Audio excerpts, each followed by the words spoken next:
안녕하십니까. 경북대학교 전자공학부 교수 김현덕입니다. 오늘 제가 여러분들과 나눌 이야기의 주제는 인공지능과 인간의 미래입니다. 인공지능이라는 것은 인간이 창조한 지능이라는 의미를 가지고 이 하나만 가지고도 굉장히 어려운 주제임에도 불구하고 또 거기에 더해서 인간의 미래까지 한번 얘기하겠습니다. 어려운 주제이지만 제가 발딛고 있는 전공 지식과 그리고 살아오면서 느꼈던 것들을 고려해서 자세히 한번 설명드려 보겠습니다. 말씀드릴 순서는 우리 사회에서 인공지능을 둘러싼 여러 가지 논란에 대해서 한번 얘기를 해보고 우리 주변의 다양한 활용 사례를 공부해 보겠습니다. 그리고 인공지능을 활용하기 위한 구체적인 사례와 함께 인공지능을 잘 활용하는 사람들, 그리고 거기서부터 우리가 배울 교훈을 얘기하면서 맺도록 하겠습니다. 첫 번째, 인공지능에 관한 논란입니다. 여러분들도 기억하실지 모르겠지만 아마 터미네이터가 인공지능의 논란을 가장 잘 표현하고 있는 영화가 아닌가 생각을 합니다. 터미네이터에는 인공지능을 가진 로봇이 두 가지 모습으로 나타납니다. 첫 번째는 인공지능이 사람을 죽일 수 있다는 두려운 존재의 모습으로 나타나기도 하고, 또 다른 모습은 사람을 보호하는 고마운 인공지능으로 나타나기도 합니다. 이러한 두려움 때문에 항상 우리가 인공지능의 양면성, 즉 사람에게 대해 편리하게 하면서도 또한 다른 측면에서는 인공지능이 먼 훗날에는 사람을 공격할지도 모른다는 두려움에 쌓여 있습니다. 저는 오늘 강의를 통해서 어떤 과장된 우려와 함께 또한 너무나 기술에 치우쳐서 인공지능이 만능일 거라는 그런 기술 중심주의를 모두 극복하고 진짜 우리가 인공지능을 인간의 삶에 도움이 되도록 또는 인간의 미래에 하나의 중요한 도움이 되는 수단이 하기 위해서 어떻게 해야 되는지에 대해서 좀 말씀을 나누고자 합니다. 인공지능을 우리가 얘기하기 위해서는 현재 기술이 어떻게 발전하고 있는가를 먼저 좀 얘기해 볼 필요가 있습니다. 사람들이 기술을 만들고 제품을 만들 때 여러 가지 목적이 있고 목표가 있을 겁니다. 저는 개인적으로 기술이라는 것과 제품이라는 것은 결국 인간을 중심에 두고 판단을 해야 된다. 인간의 능력을 뛰어넘는 기술을 만드는 것이 목표이고, 또 다른 측면에서는 제품이라는 것은 결국 인간의 능력을 닮아가도록 만든다고 할 수 있을 것입니다. 그래서 우리가 만들고 있는 제품, 그리고 우리가 개발하고 있는 기술은 결국 인간의 능력을 중심으로 조금 판단해 보면 쉽게 이야기할 수 있습니다. 첫 번째, 인간이 가진 가장 중요한 능력은 사고력입니다. 또 다른 능력은 감각이고, 또 다른 능력은 수족을 움직여서 우리가 뭔가 현실 세계에 작용을 할 수 있는 능력입니다. 아울러 이런 사고력과 감각과 수족을 연결하는 혈관이라든지 신경이라든지 근육 같은 것이 인간의 능력에 포함된다고 할 것입니다. 여기서 인공지능이라는 것은 사람의 사고력과 관계된 내용이 되겠습니다. 그래서 인공지능이 대두되게 된 것, 또는 인공지능이 사회적인 이슈가 되게 된 것, 기술적인 하나의 주류가 되게 된 것은 전체 기술의 발전 추세에 보면 당연하게 고려될 수밖에 없는, 어쩌면 당연히 가야 할 길 중에 하나였던 것 같습니다.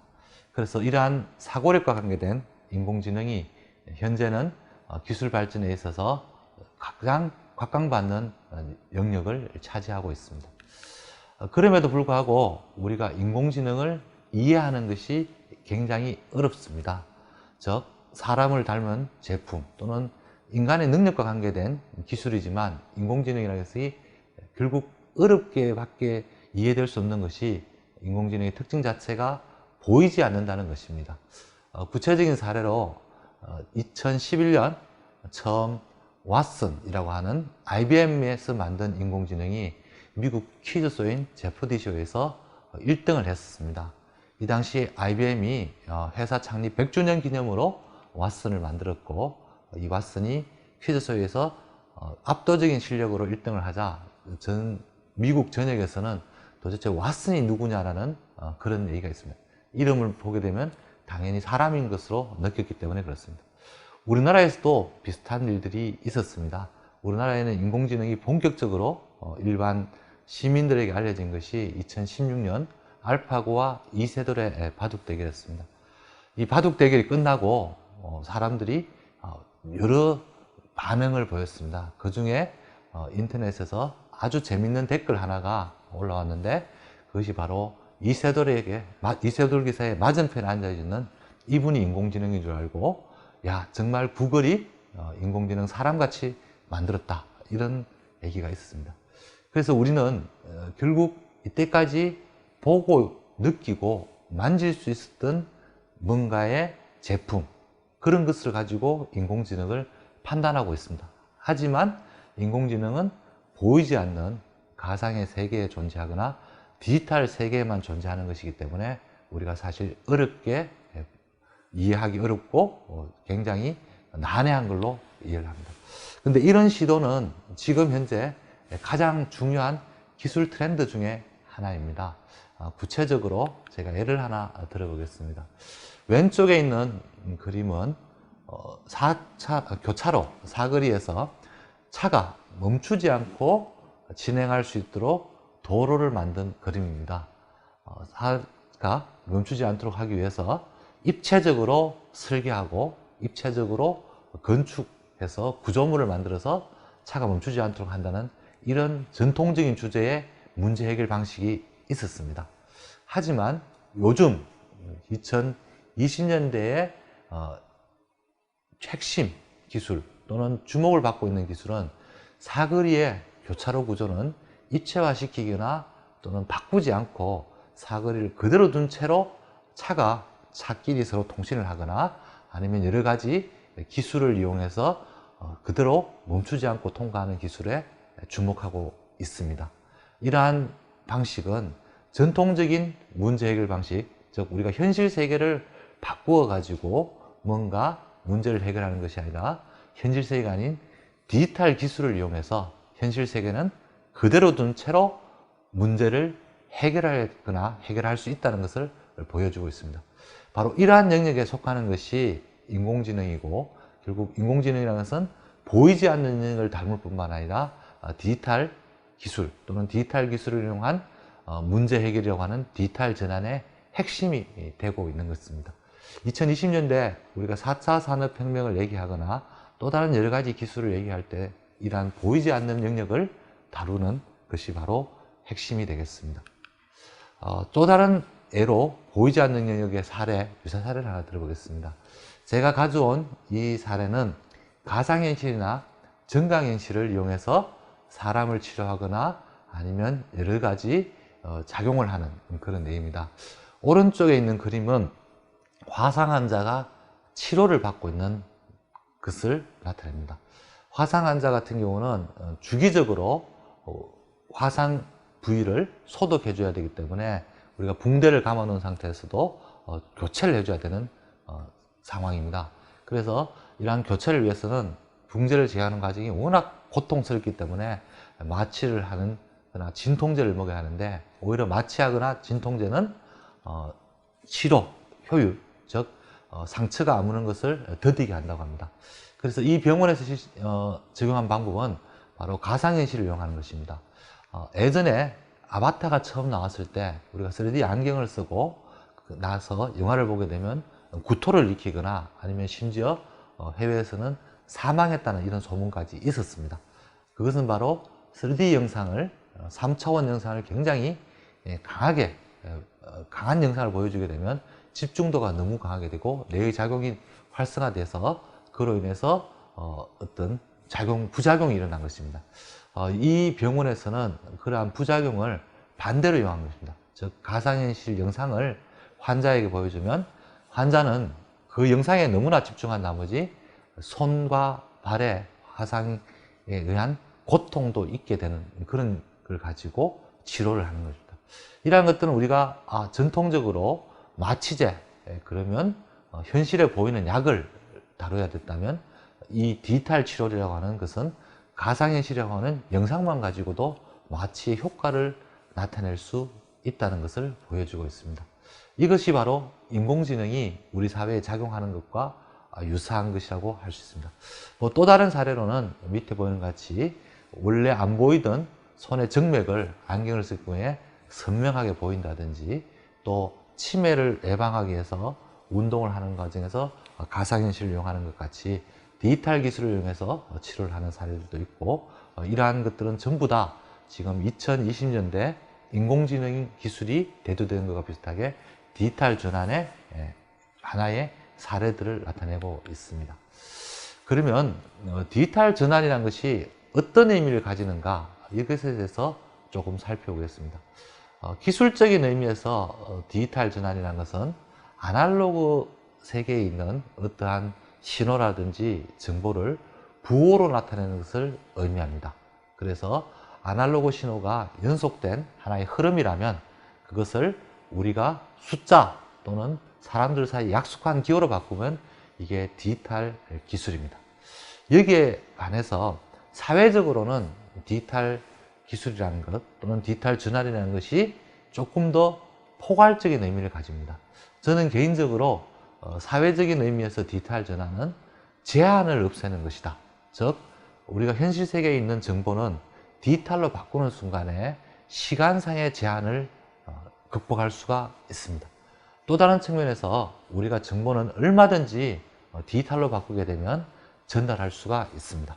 제 목소리가 닿는 곳이 불과 강의실 밖 안 또는 수백 미터에 그치지 않지만 제 목소리를 디지털 부호로 바꾸게 되면 이 지구상의 어느 곳에나 제 목소리를 전달할 수 있는, 그래서 이러한 제한을 없애는 것이 디지털 기술의 핵심이고 디지털 기술의 사회적인 의미라고 할 수 있을 것입니다.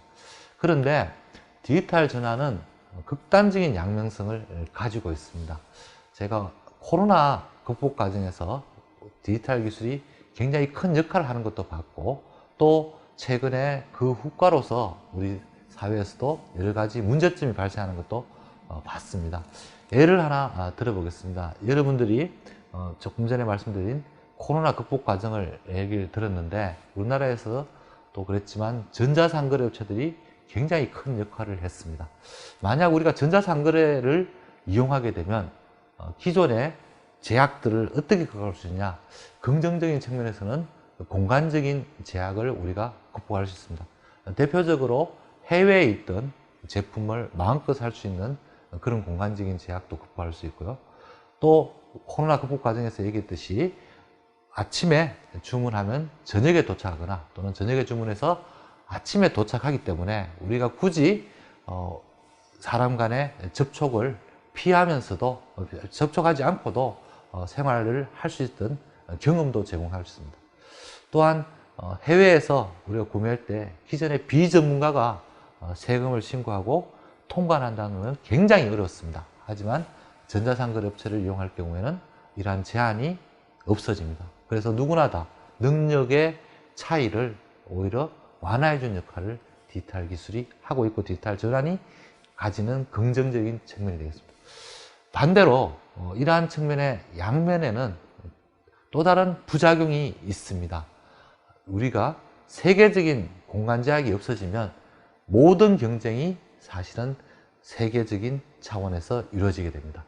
제조나 소비, 이런 모든 부분들이 다른 나라의 것과 우리나라의 것을 구분할 수 없기 때문에 세계적인 경쟁이 되는 것이고, 그 결과로서 하나의 기업 또는 소수의 기업만이 살아남을 수 있는 독점의 강화가 또한 또 다른 부작용이 되겠습니다. 아울러 디지털 기기를 구입하거나 디지털 환경을 구축하는 데 있어서 여러 가지 재정적인 소요가 되기 때문에 디지털 차별이 강화될 수도 있는 우려도 있습니다. 이러한 양면성을 극단적으로 보여주는 사례가, 예를 들자면 여기 있는 자동차 공장입니다. 기존에 있는 자동차 공장들은 수천 명 내지 수만 명의 직원들이, 근로자, 노동자들이 모여서 생산을 했다면 테슬라의 생산 현장은 사람 한 명 없이 로봇이 다 할 수 있는 이러한 현장으로 바뀌었습니다. 대한민국은 이미 인구 생산직 노동자 수당 로봇 도입률이 1위로 되어 있습니다. 그래서 이러한 로봇의 도입은 디지털 전환의 긍정적인 측면이 있지만 또 다른 면에서는 일자리를 잃어버리는 또 다른 부작용도 있습니다. 그래서 항상 저희가 이러한 양면성을 좀 생각을 해야 되고, 디지털 전환의 핵심인 인공지능도 이러한 양면적인 특성이 있다는 것을 기억해 주셨으면 좋겠습니다. 그러한 측면을 좀 고려를 해서 우리 주변에 인공지능이 어떻게 활용되고 있는지 간단하게 좀 말씀드리겠습니다. 이 사례들은 앞으로 인공지능을 잘 활용하게 된다면 우리 사회가 또는 우리의 미래가 어떻게 바뀔 건가를 좀 예시로서 제가 들고 싶어서 소개해 드리는 겁니다. 첫 번째, 조금 가까웠지만 먼 나라처럼 느껴지는 중국 얘기입니다. 중국 알리바바는 항저우에 본사가 있습니다. 알리바바를 창한 마윈의 고향이 항저우이기 때문에 항저우에 본사가 있고, 이 항저우에 본사가 있는 알리바바가 시티브레인이라는 솔루션을 만들었습니다. 이 시티브레인은 약 3,500개의 카메라를 교차로마다 설치를 하고, 그 교차로에서 통행하는 차량이라든지 보행자라든지 또는 교차로 인근에 사고가 발생했다는 하는 것을 자동으로 인식하고, 그 인식에 근거해서 교차로의 신호를 실시간으로 바꾸는 시스템입니다. 현재까지 약 3,500개의 카메라를 통해서 하루에 한 2,500건 정도의 사고를 인식하고, 그 정확도는 95% 정도가 된다고 합니다. 아울러 이 데이터를 가지고 버스 경로를 최적화한다든지 신호를 최적화해서 사람들의 이동 속도, 즉 도심 내에서 차량 이동 속도를 높이는 긍정적인 효과를 가져왔습니다. 그래서 항저우 같은 경우는 혼잡률을 약 9.2% 감소를 시켰고, 이를 통해서 원래 항저우 자체가 중국의 5대 교통지역 중 하나였는데 교통 혼잡도가 57위로 낮았습니다. 여기에는 두 가지 인공지능 기능을 쓰고 있습니다. 첫 번째는 CCTV를 이용해서 교차로에 있는 차량의 숫자를 정확히 인식하는 것입니다. 대한민국에서는 현재 통행량을 조사하기 위해서 1년에 한두 번 사람이 도로에 나가서 직접 차량 숫자를 세는 방식으로 통행량을 조사하고 있습니다. 하지만 여기는 인공지능을 이용해서 실시간으로 그 순간, 매 순간마다 도로에 차가 몇 대가 있는지, 교차로에 얼마의 차가 대기하고 있는지를 측정하는 그런 인공지능을 사용합니다. 두 번째 인공지능은 그렇게 모아진 여러 가지 정보들, 즉 교차로에 대기하고 있는 차량 숫자와 교차로와 교차로 사이에 통행 속도들을 가지고 인공지능을 이용해서 가장 소통이 잘 되도록 신호를 제어하고 있습니다. 이러한 덕분에 말씀드렸듯이 혼잡도를 개선하고 사람들의 이동 속도를 높이는 효과를 가져왔습니다. 대구에도 유사한 일들이 벌어지고 있습니다. 아래에 있는 그림은 만촌 네거리에 현재 설치되어서 항저우와 비슷하게 교차로에서 차량의 숫자를 헤아려주고 있는 것입니다. 여기에도 인공지능을 사용을 해서 차량의 숫자를 정확히 실시간으로 헤아리고 있습니다. 작년 이맘때쯤에 대구 지역 신문들에 기사가 실렸습니다. 신천대로의 교통량은 2월 넷째 주에 전년보다 75% 감소했다라든지 이런 기사가 실렸는데, 실제 저희들도 황금 네거리에 설치되었던 인공지능 CCTV에서 하루의 통행량들을 조사를 해보면 그전에는 약 8만 대 수준인 것이 6만 대 수준으로 감소하는 이런 것들을 저희가 직접 확인할 수 있습니다. 그래서 기존에 만약에 우리가 인공지능을 쓰지 않았다면 얼마만큼 사람들이 방역을 잘 지키는지, 또는 얼마만큼 사람들이 교차로 통행량을 줄였는지, 경제활동을 줄였는지 이런 것들을 확인하는데 굉장히 어렵겠지만, 인공지능을 이용해서 이렇게 정확히 알 수 있는 단계까지 도달했습니다. 대구도 항저우처럼 지능형 교통체계를 구축하려고 노력하고 있습니다. 지난해부터 설치되었던 데이터를 가지고 여러 가지 분석을 하고 있고, 아마 한 3년 안에 대구시에 인공지능을 이용해서 교차로마다 실시간 통행량을 측정을 하고, 또한 그 통행량 측정 결과를 가지고 시민들이 가장 잘 다닐 수 있도록 신호를 제한한 것을 목표로 사업을 추진하고 있습니다. 이렇게 했을 때 얼마만큼 효과가 있냐? 비용으로 연간 절감 효과가 한 513억 원 정도 있을 거라는 것을 저희들로 시뮬레이션을 확인을 했습니다. 조금 더 이해하기 쉽게 한다면 대구 시민이 하루에 출퇴근하는데 평균 88분 정도 소요됩니다. 그러면 퇴근 44분, 출근 44분 정도 소요가 되는데, 항저우처럼 이동 속도를 15% 정도 높일 경우에 1년에 250일을 출근한다고 하면 1년에 55시간의 출퇴근 시간을 단축을 할 수 있습니다. 그러면 55시간은 대부분 경우 일과 시간이기 때문에 하루 우리가 일과 시간 8시간을 잡았을 때 7일 정도, 6일에서 7일 정도 일과 시간이 늘어나는 그런 효과를 가지고 있습니다. 그래서 이런 것들이 다 인공지능을 통해서 우리가 얻을 수 있는 긍정적인 효과고 미래 변화의 사례가 되겠습니다. 또 다른 인공지능 이용 사례는 저희들이 대구시 수성구청과 하고 있는 일들입니다. 수성구에는 약 2000대에 가까운 CCTV가 있고, 그 CCTV는 수성구 CCTV 관제센터에 24시간 녹화되고 있습니다. 그리고 그 영상은 법에 따라서 30일 동안 저장이 되며 엄격하게 관리가 되고 있습니다. 그래서 저희가 이 영상을 가지고 여러 가지 인공지능과 관련된 기술들을 또 서비스를 만들고자 과기정통부와 함께 사업을 펼치고 있는 것이 국민안전실천내입니다.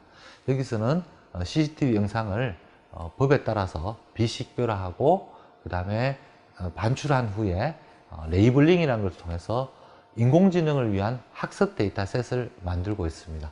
그리고 그 학습 데이터셋의 목적은 미아나 납치 사건, 치매 노인이 실종되는 사건이 발생했을 때 학습된 데이터를 가지고 실시간으로 추적하고 찾는 것을 목표로 하고 있습니다.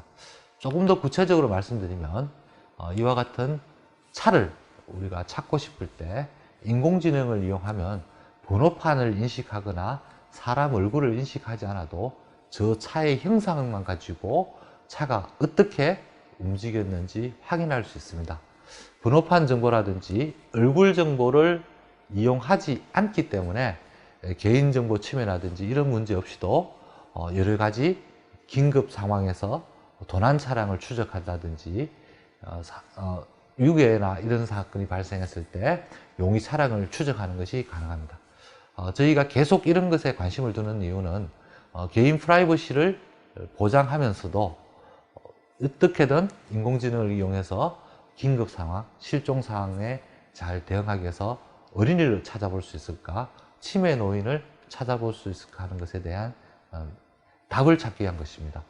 우리나라 어린이가 실종되는 사건이 약 1년에 2만 건이 발생하고, 그 어린이 실종으로 인해서 어린이 한 명당 약 5.7억 원 정도의 사회적 비용이 발생한다고 합니다. 또한 치매 환자는 1년에 실종 신고되는 경우가 1년에 12,000명 정도 되고, 치매를 대응하기 위한 국가 예산도 15조 원이 넘습니다. 만약 이런 시스템이 제대로 갖춰진다면 인공지능 덕분에 우리가 수많은 사회적 비용을 줄일 뿐만 아니라 국가 예산 소모도 줄일 수 있을 거라고 기대를 하고 있습니다. 또 다른 인공지능을 활용한 사례는 챗봇입니다. 대구에도 이미 민원상담, 여건 발급을 위한 민원상담을 위해서 뚜봇이라는 챗봇을 도입을 했습니다.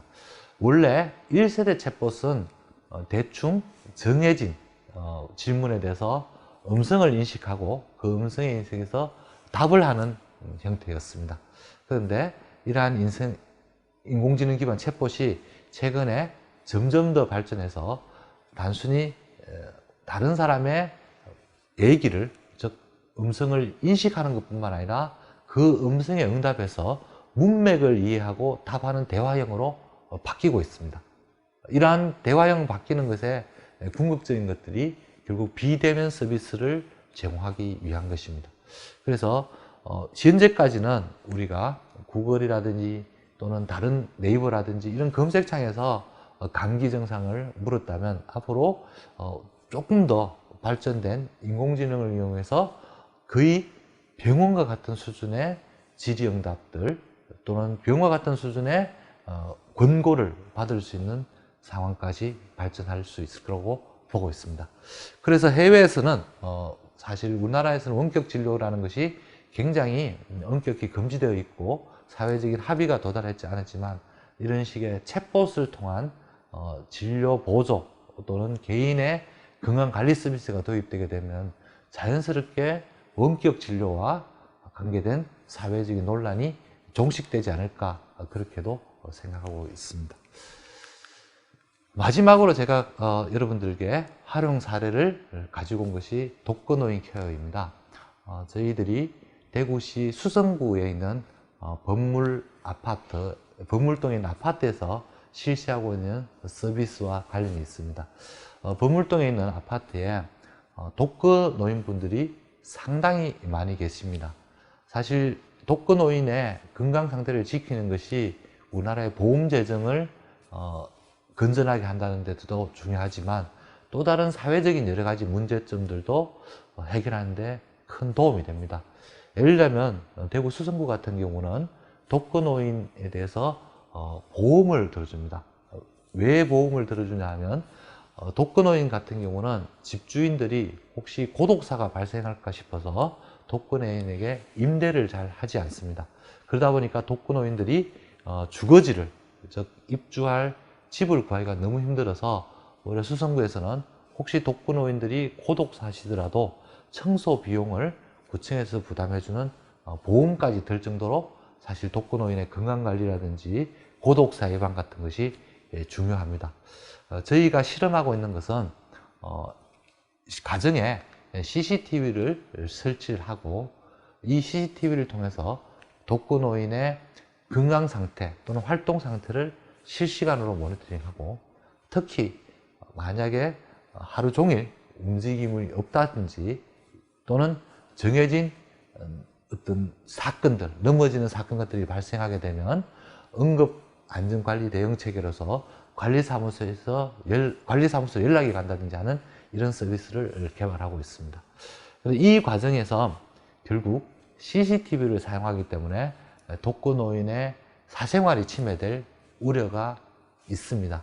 근데 저희들이 해결할 방은 엣지 컴퓨팅이라고 해서 싱글 보드 컴퓨터입니다. 기존에는 CCTV 영상을 서버로 전송한 후에 그 서버에서 인공지능을 가지고 인간의 상태 또는 독거노인의 활동 상태, 건강 상태를 분석하는 것이었다면 이 싱글보드 컴퓨터는 손바닥만한 작은 크기의 인공지능과 관련된 모든 것들을 구현해서 그 집안에서 독거노인의 건강 상태에 관한 인공지능을 활용한 분석을 끝내고 오로지 문제가 있을 경우, 즉 관리실이라든지 구청에서 도움이 필요한 경우에만 응급신호를 보내도록 작동을 하는 시스템이 되겠습니다.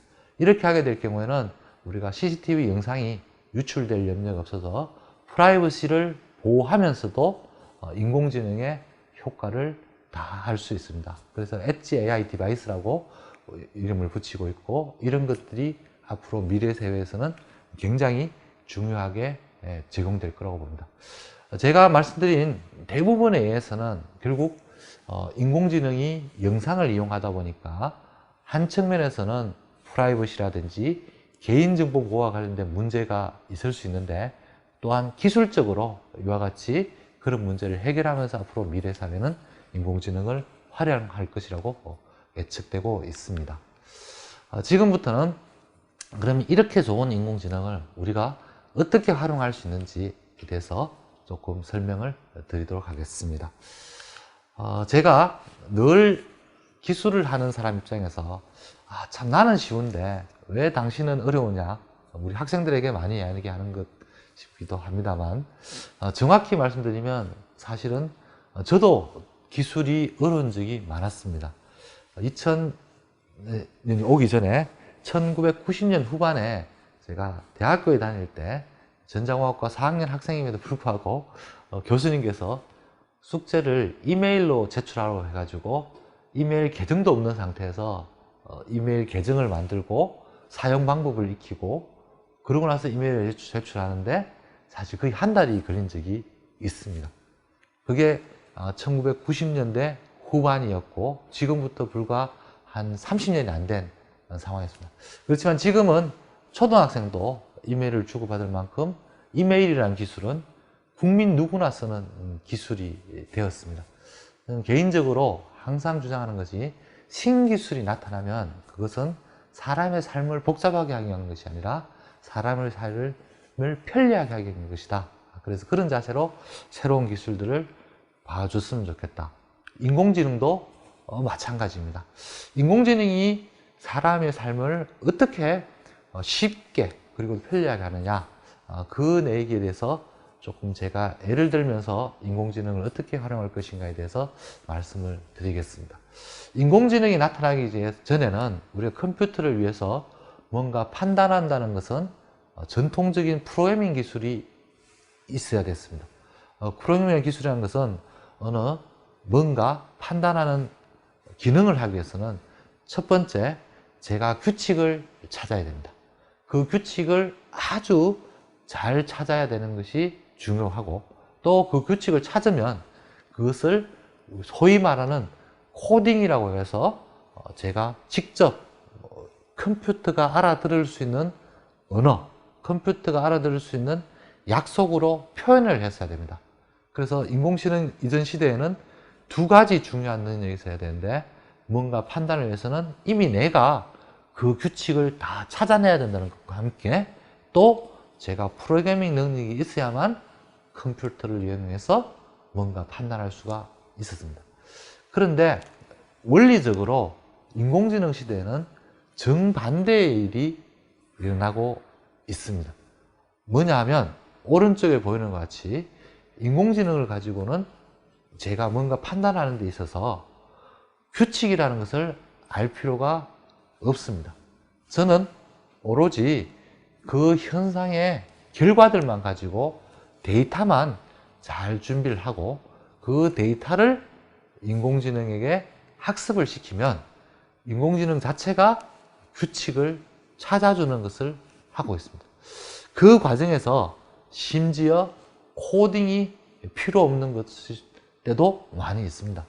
그래서 인공지능이라는 것이 그 자체로는 굉장히 어려운 기술이고, 또 원리적으로 본다면 상당히 높은 수준의 숙련도가 필요한 것처럼 느껴지지만, 실질적으로 이용한다는 측면에서 보게 되면 기존에 우리가 컴퓨터를 가지고 프로그래밍을 하는 것보다 훨씬 더 쉽습니다.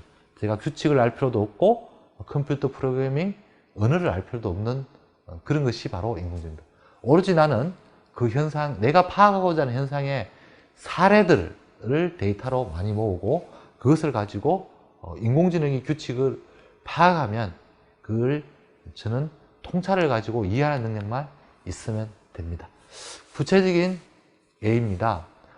만약에 여러분들이 왼쪽에 보이는 것 같이 삼각형과 사각형을 구분할 수 있는 프로그래밍을 만들어라, 프로그램을 만들어라, 또는 컴퓨터를 이용해서 삼각형과 사각형을 구분하라.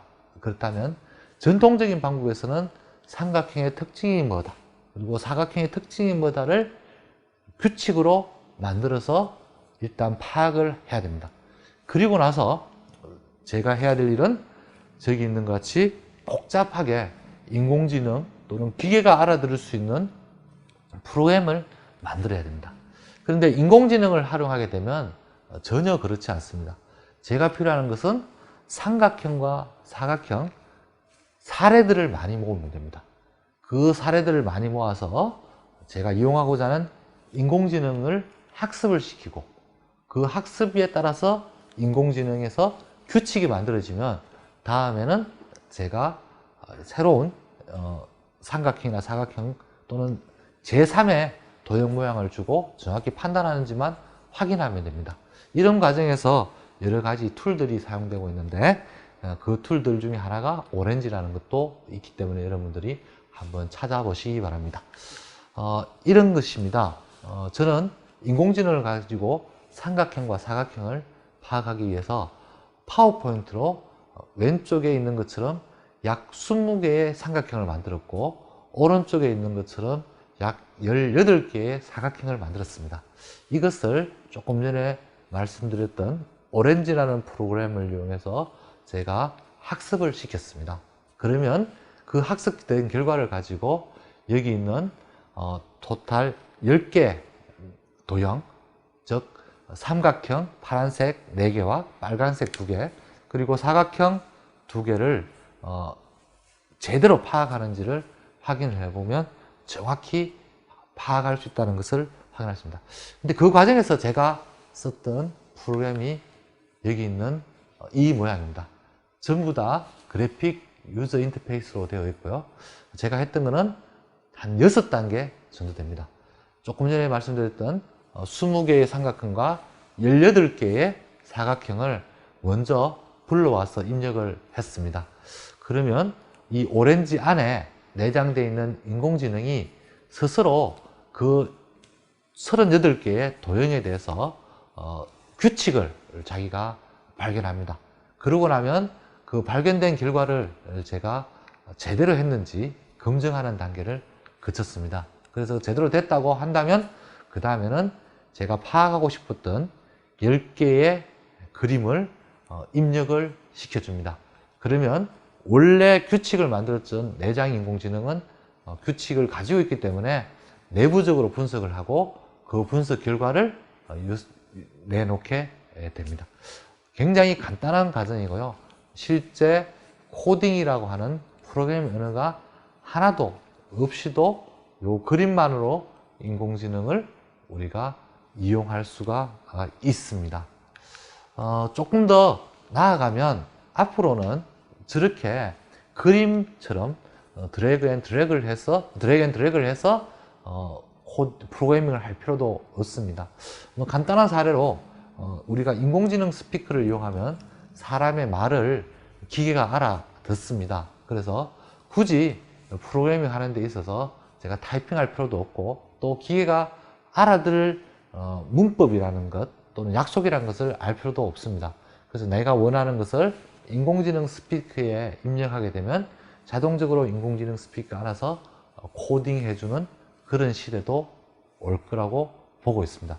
이미 딥코드와 같은 이런 것들은 인공지능을 구현하거나 또는 코딩을 구현하는 데 있어서 굳이 사람의 프로그래밍 코딩 단계가 없이도 인공지능을 만들어주고 있기 때문에 여러분들이 아주 쉽게 활용할 수 있을 거라고 보고 있습니다.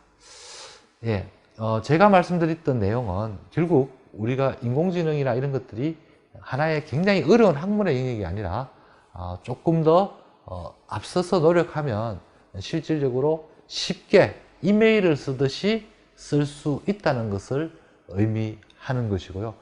이런 것들을 잘 이용하고 있는 사람들의 사례에 대해서도 제가 좀 소개해 드리고자 합니다. 여러분들이 인공지능 시대를 잘 살아가기 위해서는 첫 번째 좀 중요한 것이 데이터의 가치를 알아야 합니다. 제가 말씀드렸듯이 기존에는 제가 프로그램을 위해서는 규칙을 알고 프로그램을 할 수 있는 능력이 중요했다면 인공지능에서는 규칙을 알 필요도 없고 또 제가 프로그램 능력이 없어도 됩니다. 그런데 오로지 하나 더 필요한 것은 뭐냐? 데이터를 많이 가지고 있어야 됩니다. 제가 학교 다닐 때 대학원 과정입니다. 점심만 먹고 들어오면 여기 있는 골드뱅크라는 회사가 제공하는 웹사이트에 들어가서 광고를 보는 것이 제가 돈벌이였습니다. 실제 이 회사는 굉장히 성공을 했었고 클릭해서 광고를 보면 돈을 주는 대신에 광고주로부터 돈을 받아서 자기 회사에 비즈니스를 창출하는 그런 모델로 농구단도 운영하고 상장할 정도로 컸었습니다. 이게 인터넷 시대였다면 최근에 모바일 시대에는 여기 있는 크라우드웍스 같은 회사는 애기 사진을 찍어서 올리면 한 장에 500원 준다든지 또는 가구 사진을 찍어 올리면 뭐 300원을 준다든지 이런 식으로 해서 데이터를 모으고 있습니다. 왜 하느냐?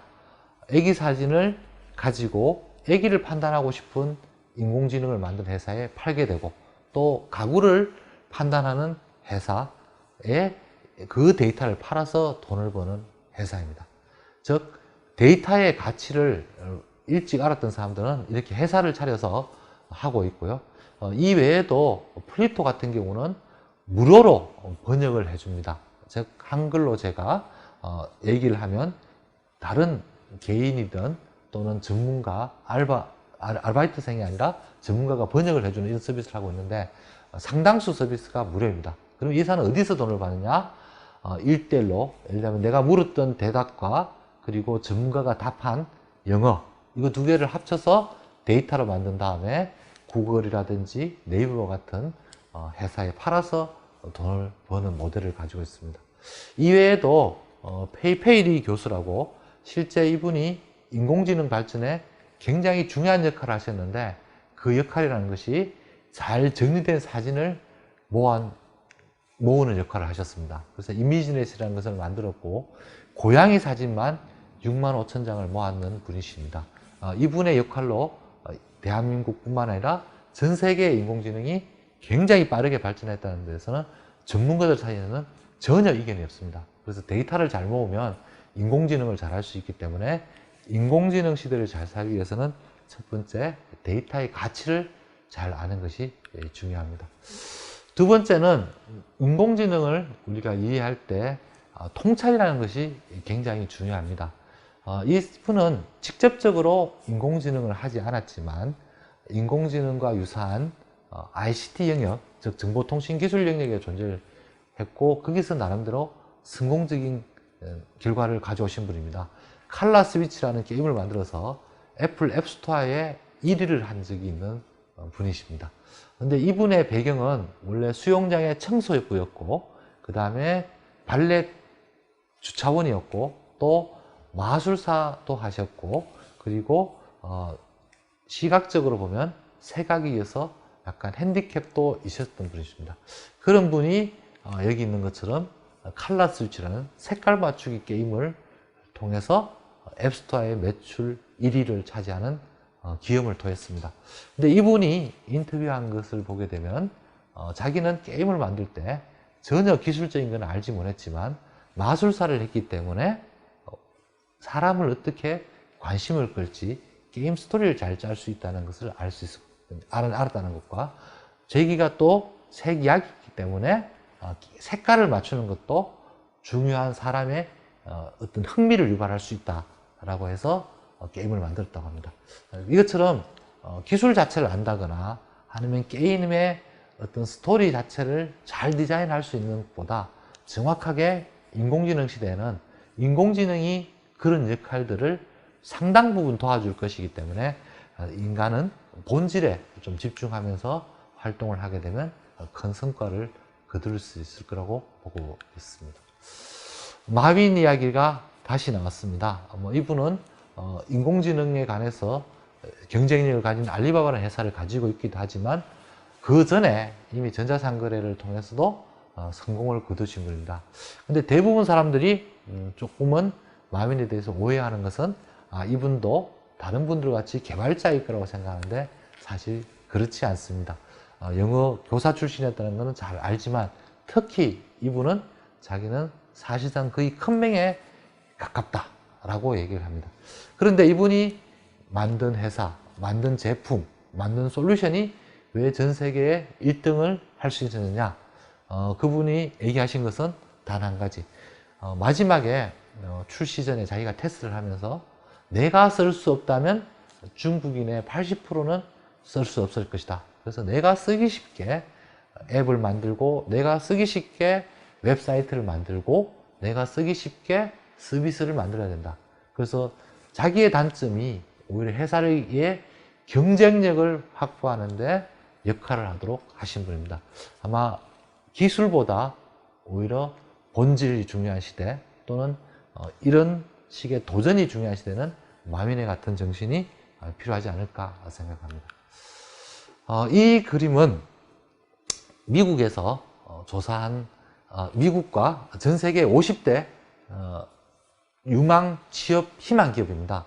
즉 학생들과 엔지니어들에게 물었을 때 2020년 기준으로 가장 가고 싶은 회사가 어디냐, 1위가 구글이었고 2위가 마이크로소프트, 3위가 애플 쭉 나와 있습니다. 5위가 아마존이었는데 왼쪽 편은 희망순위이고요, 오른쪽 편은 뭐냐 하면 미국의 10대 ICT 기업들의 평균 근속연수입니다.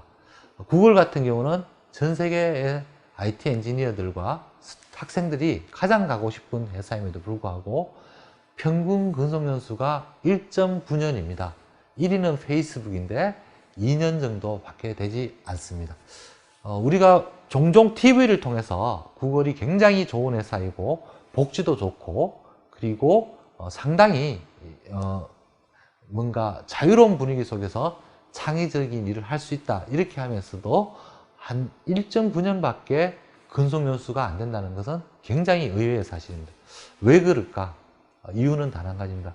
여기 있는 분들은 그렇게 편하게 해준다든지 또는 복지가 좋다든지 이런 것에만 안주하지 않는다는 것입니다. 즉 자기가 하나의 프로젝트를 맡으면 1년 내지 2년 정도 그 프로젝트의 성공을 위해서 혼신의 힘을 다해야 되고, 그 프로젝트가 성공하든 끝나든 끝나면 뭔가 회사에서 압박을 주거나 부담이 있어서 회사를 떠나기도 하고, 성공하더라도 또 다른 프로젝트를 찾아서 더 재밌는 일들을 하기 위해서 지속적으로 떠나고 옮기고 이동하게 됩니다. 이런 과정을 통해서 실리콘밸리의 회사들은 기술력이 평준화될 뿐만 아니라 개인적으로는 끊임없는 도전을 하는 상황입니다. 저는 인공지능 시대에 또는 인공지능이 주류가 되는 시대에는 이러한 끊임없는 도전 정신이 앞으로 굉장히 중요할 거라고 보고 있습니다. 지금부터는 제가 좀 결론을 맺겠습니다. 여기 있는 그림은 제가 2019년 5월 달에 자율주행 자동차를 직접 탑승했던 사례입니다. 중간에 있는 것이 제 사진이고요. 그리고 왼쪽에 있는 사진은 운전자입니다. 손을 뗐습니다. 그리고 왼쪽 밑에 있는 사진은 계기판, 제가 직접 찍기는 찍었는데 이때 이분들이 동영상 촬영을 불허했기 때문에 83km로 고속도로를 달리고 있는 실도로입니다. 자동차를 계기판을 찍었고, 그 다음에 오른쪽 사진은 이 자율주행차가 저렇게 복잡하게 신호등이 널려 있을 때 얼마만큼 정확히 인식하는지를 보여주기 위해서 제가 사진으로 가져왔습니다. 2019년 5월에 이스라엘에 있는 예루살렘에 가서 제가 이 사진을 촬영을 했고요. 그러고 나서 대한민국에 왔더니만 안 믿는 사람이 너무 많았습니다. 특히 저와 같이 ICT 기술 분야에 있는 분들은 오히려 믿질 않았습니다. 이유는 뭐냐 하면 단 한 가지, 이스라엘은 5세대 이동통신도 되지 않는데 어떻게 자율주행차가 운행할 수 있느냐. 저는 굉장히 의아했습니다. 사실은 왜 자율주행차를 하는데 5세대 이동통신이 필요하냐 라고 묻고 싶었지만, 한국에 있는 대부분의 분들은 5세대 이동통신이 있어야만 자율주행차를 운행할 수 있는 것처럼 느끼고 있었고, 저는 자율주행차를 하는 사람이 아니기 때문에 오히려 이제 설명할 수가 없었습니다. 근데 이 회사가 2020년 금년 21년 금년 CES에는 2025년까지 자율주행차를 상용하겠다고 지금 발표를 했습니다. 여기서 제가 느끼는 것은 기술자일수록 또는 한 분야에 굉장히 몰두할수록 다친 사고 때문에 저러한 동향을 잘 못 본다는 겁니다. 전 세계적으로는 5세대 이동 통신 없이도 자율주행을 하고 있는데, 굳이 왜 우리는 자꾸 5세대 이동 통신이 있어야만 자율주행을 할 수 있다, 그것도 인공지능을 이용해서 할 수 있다고 믿는지 참 안타까운데, 그러한 자세를 극복하는 것이 결국 기술을 이용하는 관점에서는 굉장히 중요하다고 생각합니다. 또 다른 사례는 확률 게임입니다. 앞서 제가 인공지능 시대 또는 기술 자체보다는 기술을 이용하는 자세가 중요한 시대에는 도전 정신이 굉장히 중요하다고 아까 말씀을 드렸는데요. 실제 왼쪽에 있는 그림은 인구 10만 명당 창업자 수입니다. 미국 1위는 YM이고 미국의 실리콘밸리로 유명한 산호세가 미국 내에서도 한 8등 정도 됩니다. 10만 명당 168명 정도가 창업을 하는데요. 중국은 인구 10만 명당 창업률 1위가 주하이고 인구 10만 명당 2,800명 이상이 창업을 합니다. 중국의 10위가 저기 마지막에 있는 우한입니다. 우한이 인구 10만 명당 505명 정도 창업을 합니다. 그래서 우한이 중국 10위인데 미국 1위보다 2배 많습니다. 심지어 중국 1위 도시는 미국 1위 도시보다 인구 10만 명당 창업률이 10배가 높습니다.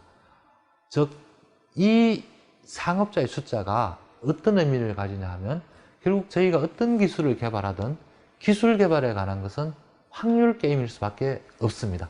제품을 만들어도 그렇고 창업을 해도 그렇고 어느 정도의 확률을 벗어나서 나는 만드는 것마다 다 성공할 수는 없습니다.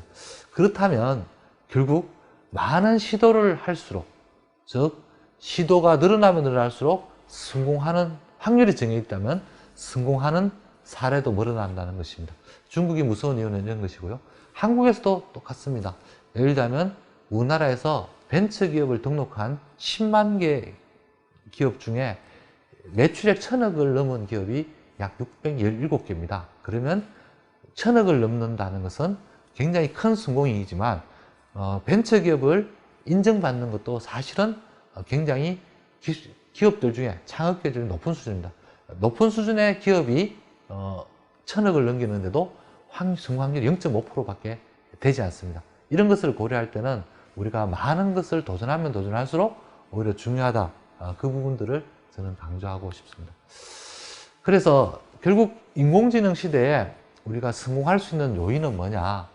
기술은 여러 개가 있습니다. 그리고 그것은 사람을 닮은 형태로 앞으로 계속 발전할 거라고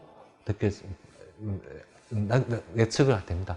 그렇지만 진짜 성공 요소는 사실은 기술 자체가 아니라 도전, 속도, 협업, 개방과 같은 중요한 문화들, 빠른 문화들을 받아들이는 것이 중요합니다. 인공지능 시대에 인간의 어떤 미래를 논하기 위해서 인공지능을 잘 이용하기 위해서는 이런 문화를 받아들이는 것이 굉장히 중요하다고 봅니다.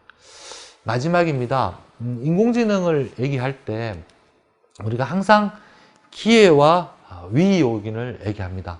여기 보이는 그림은 일본에서 있었던 서빙하는 로봇입니다.